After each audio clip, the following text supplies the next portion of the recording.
इनका नहीं मैम, पहले उनका ऑपरेशन है फिर इनका ऑपरेशन है। वैसे इनका ऑपरेशन किस चीज का है? हार्ट का मैडम। यार तुमको आता है क्या हार्ट ऑपरेशन? एक्चुअली मेरी जिस दिन की क्लास थी ना उस दिन मेरा वाईफाई नहीं चल रहा था। उस दिन तो मेरा खुद का नेट खत्म हो गया था। मुझे खुद नहीं आता।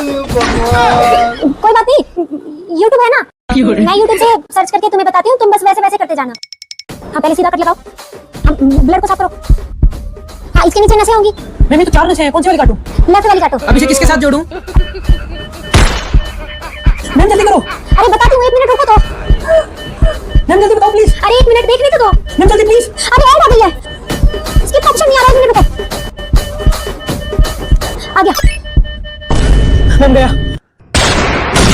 ये सब क्या देखना पड़ रहा है? बेटा तूने देखकर मुझे इग्नोर किया तो तेरा सर्वनाश हो जाएगा, लेकिन तू मुझे सब्सक्राइब और लाइक शेयर कर देगा तो तुम्हारे घर खुशियों से। ये क्या हुआ? मैं नेक्स्ट पेशेंट की तरफ जा रही हूँ, तुम इसको फटाफट से निपटा दो।